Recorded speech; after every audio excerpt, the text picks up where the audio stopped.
You cannot sit back and wait for a savior. You can't opt out because you don't feel sufficiently inspired by this or that particular candidate. This is not a rock concert. This is not Coachella. We don't need a messiah. All we need are decent, honest, hard-working people who are accountable and who have America's best interests at heart.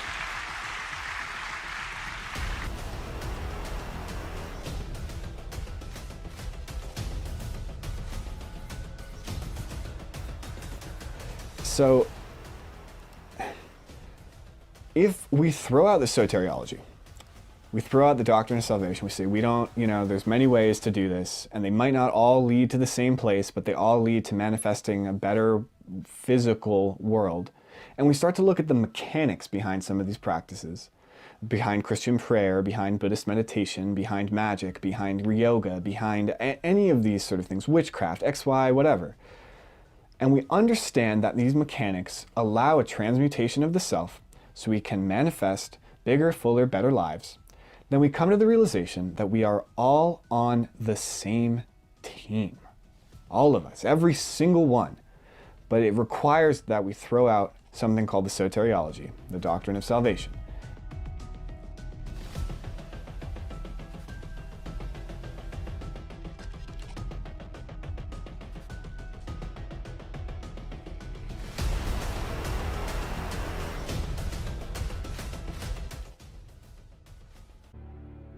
In order to avoid falling victim to these spells, we must be able to identify them quickly and accurately. Every time you turn on the TV, they're casting a spell. Modern-day witches and occultists cast spells through a variety of methods, most of which are hidden in plain sight for all to see, yet they go completely ignored by the general public. One of the most common forms of black magic we are subject to is called lesser magic. Lesser magic, in its most basic form, is the implementation of the magician's will through the use of applied psychology and manipulation tactics. The thing is, you speak for a consensus of reality which is acceptable. We speak for one which at this point in history is not acceptable. So it's just a question of who manipulates the media, who has the most money to put their reality forth. Predictive programming, subliminal messages, and subliminal manipulation are all widely used today and can be found in just about every form of entertainment. U.S. Daily story about subliminal messages. I don't think we need to be subliminal. Have you ever been fascinated by something? A movie, a TV show, a music video, a painting, or a song? If you answered yes, there is a high likelihood that you have fallen victim to lesser magic. Quote, "The word fascination has an occult origin.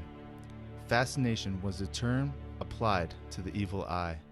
To fix a person's gaze, in other words, fascinate, was to curse them with the evil eye." End quote.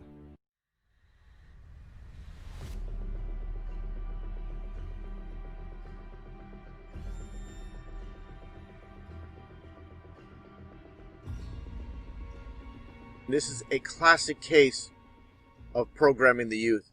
Take a look. Now, first of all, lad, we've got to get all these medieval ideas out of your head. Clear the way for new ideas. Knowledge of man's fabulous discoveries in the centuries ahead.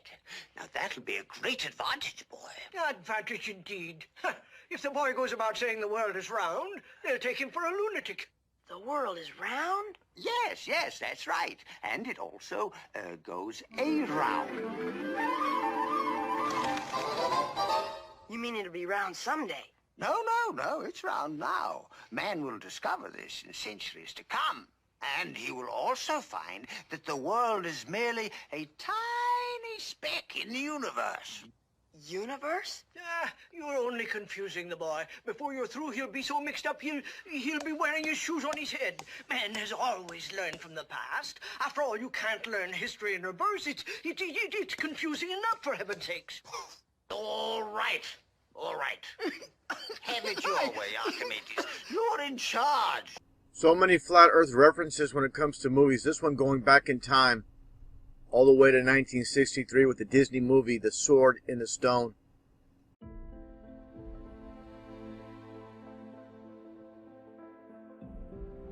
We don't have time for a meeting of the Flat Earth Society.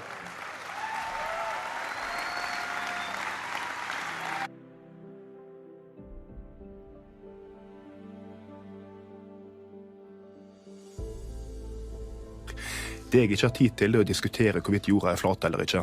Jeg ikke har tid til å diskutere hvorvidt jorda er flat eller ikke. So, Oscar, you asked the question, what are some of the easiest ways that you can prove that the Earth is round? Because apparently this is something that we're debating. I have no idea why. That's a hard thing for me to even start talking about because there are so many proofs that the Earth is round, it's difficult to know where to start. And it's not okay to think that the Earth is flat.